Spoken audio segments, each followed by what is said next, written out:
Good day, fine people of the internet. This is James Alfano with eXp Realty, bringing you another real estate discussion. I hope you are all doing very well. The first topic of conversation here is going to be about a month's supply of inventory, otherwise known as the absorption rate. Okay, this is going to focus around an article from showingtime.com, and the article title there is Everything You Need to Know About a Month's Supply of Inventory, MSI. So let's go to the first topic, is the what.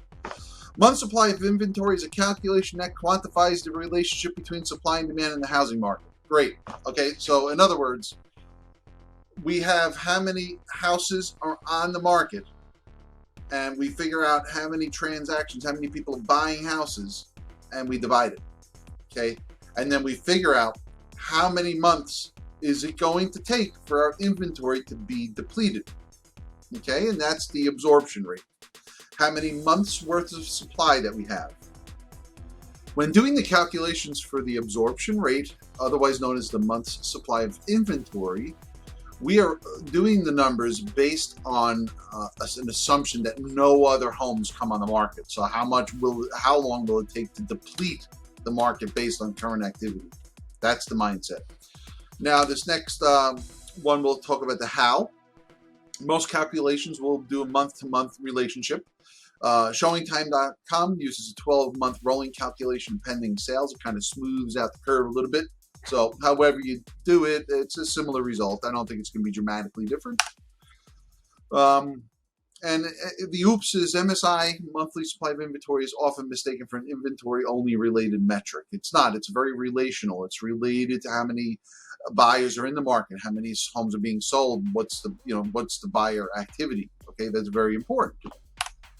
And the beauty of it, and this is probably the most important part, is the month supply of inventory / absorption rate is going to seek to quantify how many months it would take the market in its current condition to absorb the entire active inventory.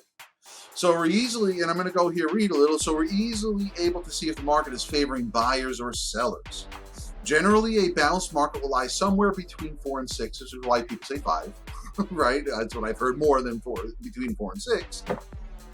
So if an MSI displayed less than 5, let's say, sellers have gained asking power and they're in the control. And if the MSI is above 5, that's going to favor buyers, okay? And we can take a look at some of the numbers here related to the 3 markets I want to address today. And those markets are going to be Westport, Weston, and Reading. We're going to look at new listings chart here. We got Reading in green, Weston in this mustard color, and Westport in red. So new listings on the market, and we are looking at a 1-year period. Okay, the new listings are not really going up for the past year. They peaked here in 2021 a little bit. Its inventory's been short all along, but inventory is actually getting a little shorter. It's getting a little less, with an exception here of Weston. It peaked, like, kind of evened out. But inventory both in Westport and Reading have slowed their downward trend, but are still going down. Homes for sale, this is including ones that are sitting on the market, not just new listing. It's a pretty more steady curve downward. And again, slopes a little less as we're into the current market because things are starting to even out now. Let's focus on days on market here, which I think is an important parameter. January 2021 was a peak of COVID. It was very, very prevalent in everyone's mind. And you can see as we went through the process, the days on market got lower and lower and lower. And it's still declining, except for the mustard color here, Weston. Okay, that's kind of plateaued for now. And I think we will see that even in Westport and Reading, that those numbers will start to plateau very soon as well. Because we are, with the changes in interest rates and everything, the market, whether it's favoring sellers or buyers, it is really starting to even out a little bit. And let's take a look at the month's supply. Okay, we had, in the beginning of January 2021, we were over 6 for everything, which favors buyers, and that quickly went down through the peak of COVID.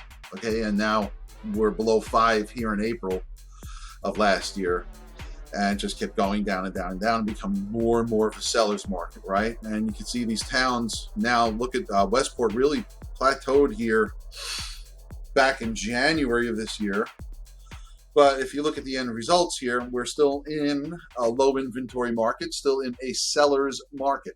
So I think that's going to be for the foreseeable future.